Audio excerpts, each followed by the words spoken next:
Tony quietly pushed open the door to his elder brother's house and was stunned to find piles of gold and silver treasures inside. He clearly remembered that his brother used to be so poor he couldn't even afford a meal, but after disappearing for a few months and returning, he had suddenly become extremely wealthy. On the day of their father's funeral, he even brought a full suitcase of cash, told Tony to handle everything well. He also married a young and stunningly beautiful wife. Tony was full of questions, so he wandered around his brother's house every day. But after his brother returned, he built tall walls all around the property. Nothing could be seen from the outside. Even village kids who approached were yelled at. Strangely, every Wednesday at 3 a.m., the couple would sneak out of the house and return carrying sacks full of gold and silver. Villagers began to whisper that the family must be hiding some secret to sudden wealth. Tony was determined to uncover the truth. He waited until the funeral day, when everyone had left the house, and snuck away toward the property. As he reached the door, he saw mountains of treasure inside. He was about to pry the door open when suddenly a hand tapped his shoulder. He jumped in fright, only to find it was his mischievous younger brother. Not wanting to be caught, Tony pulled him away quickly. The younger brother was equally suspicious. After all, even the red envelopes his brother handed to workers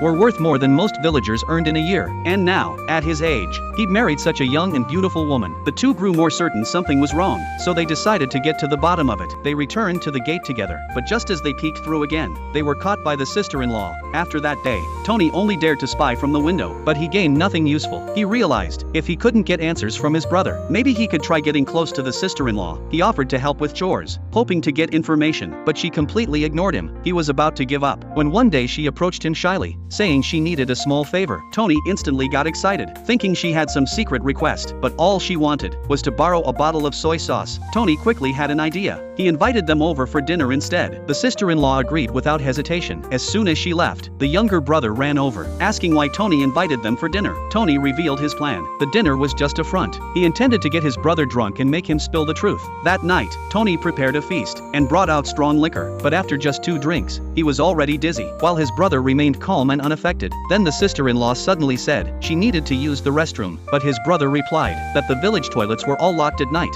told her to just find a quiet spot. But the sister-in-law, being from the city, was clearly uncomfortable. Tony saw his chance. He offered to take her to a private, hidden spot he knew. They headed to the back mountain of the village. In the dark forest, the sister-in-law clung to Tony for safety. When they reached the spot, Tony pointed to an open patch of land, but the woman looked hesitant. Seeing this, Tony quickly swore an oath, promising he absolutely wouldn't peek. She was scared in the pitch-black woods, but couldn't hold it any longer, so she agreed. Just as she squatted down, she slipped and fell. Tony heard the noise and rushed over to help, but she had twisted her ankle and couldn't stand. They both tumbled into a heap. Tony checked her foot and was about to massage the injury, when suddenly, a flashlight beam swept across them. It was the elder brother and younger brother, who had come looking for them.